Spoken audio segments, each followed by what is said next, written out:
नमस्कार। आप सभी कैसे हैं? आशा करता हूँ आप लोग बहुत अच्छे होंगे। तो व्यष्टि अर्थशास्त्र में जो हम अर्थशास्त्र का क्षेत्र तथा विषय सामग्री पढ़ रहे थे, पिछली वीडियो में हमने बात किया था आर्थिक सिद्धांत मतलब इकोनॉमिक थ्योरी, और इसको बनाया कैसे जाता है। समस्या के चुनाव किया जाता है, फिर तथ्यों का एकत्रीकरण किया जाता है, फिर कुछ मान्यताएं माननी पड़ती हैं, ठीक है, क्योंकि अर्थशास्त्र में अजम्पशंस होती हैं। निष्कर्ष उसके बाद भविष्यवाणी की जाती है, फोरकास्टिंग की जाती है, और अंत में वेरिफिकेशन करने के बाद आर्थिक सिद्धांत बना दिए जाते हैं।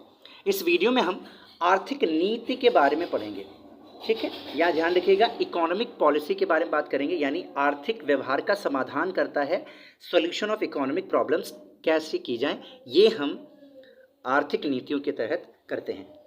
तो चलिए सबसे पहले देखते हैं जो नीति होता है, इस नीति का मतलब क्या होता है, ठीक है। आर्थिक का मतलब तो हम लोग जानते हैं, नीति का मतलब क्या होता है। देखिए, नीति शब्द से अभिप्राय एक विशेष उद्देश्य को प्राप्त करने के लिए अपनाए जाने वाले ढंग से है। यानी कि अगर आप नीति को समझना चाहते हैं, पॉलिसी को, दो शब्द ध्यान दीजिए, एक विशेष उद्देश्य और दूसरा है ढंग। यानी कि विशेष उद्देश्य को प्राप्त करने के लिए जो आप ढंग अपनाते हैं, तरीका अपनाते हैं, उसे क्या बोलते हैं, नीति बोलते हैं।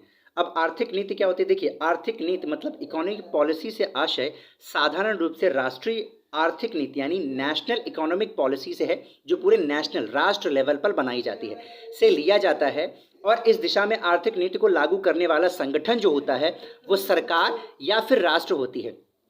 अब सरकार राष्ट्र किसकी सहायता से करता है सारी इकोनॉमिक पॉलिसी वगैरह कैसे बनाता है? तो आरबीआई वगैरह की हेल्प लेता है, जैसे कि केंद्रीय बैंक जो होता है। अब हम बात करेंगे आर्थिक नीतियाँ कितनी बातों से संबंधित होती हैं। तो ये ध्यान रखिएगा, आर्थिक नीतियाँ होती हैं वो दो बातों से संबंधित होती हैं। सबसे पहला, हमारे उद्देश्य क्या हैं, मतलब व्हाट आर आवर एंड्स या फिर गोल्स भी बोल सकते हैं, हमारे उद्देश्य क्या हैं। और दूसरा, उनको कैसे प्राप्त किया जाए, how to attain these ends और अटेन दीज गोल्स। तो इसको समझने के लिए हम आर्थिक नीति का निर्माण समझेंगे, जिससे हमें ये पता चल जाएगा हमारे उद्देश्य क्या है, और साथ साथ आर्थिक नीति बनाई कैसे जाती है ये हम देखेंगे। जिसमें सबसे पहला ध्यान रखिएगा, steps of formation of economic policy. तो ध्यान रखिएगा, भारत में जो वित्त मंत्री या फिर आरबीआई है, जो नीतियां बनाई जाती हैं इकोनॉमिक पॉलिसीज, वो ऐसे ही बनाई जाती हैं। सबसे पहले उद्देश्यों का निर्माण किया जाता है, यानी डिटर्मिनेशन ऑफ गोल्स। उसके बाद दूसरे नंबर पे वैकल्पिक नीतियों का परीक्षण किया जाता है, मतलब एग्जामिनेशन ऑफ ऑल्टरनेटिव पॉलिसीज।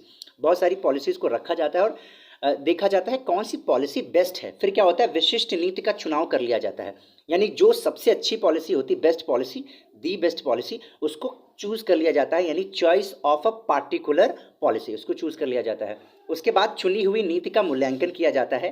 भाई मूल्यांकन करना भी तो जरूरी है, वो ठीक है कि नहीं है, इसका मूल्यांकन भी तो जरूरी है। इवैल्यूएशन ऑफ चूजन पॉलिसी, और अंत में क्या होता है, आर्थिक नीति मतलब इकोनॉमिक पॉलिसी बन जाती है, जो कि आप देखते हैं हमारे देश में ही कई सारी इकोनॉमिक पॉलिसीज आती हैं।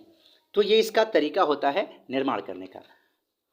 और एक बात समझ लीजिए, जो आर्थिक सिद्धांत और आर्थिक नीति यानी इकोनॉमिक थ्योरी और इकोनॉमिक पॉलिसी, इन दोनों का घनिष्ठ संबंध होता है, ठीक है। क्योंकि जो आर्थिक सिद्धांत होते हैं वो सिद्धांत बनाते हैं, उन्हीं को फॉलो करके हम नीतियों का निर्माण करते हैं और अप्लाई करने का प्रयास करते हैं कि आर्थिक सिद्धांत इसमें अप्लाई हो भी रहे हैं कि नहीं हो रहे हैं, ठीक है। तो इन दोनों का बहुत ही घनिष्ठ संबंध है। सो आई होप आपको आज का वीडियो अच्छा लगा होगा।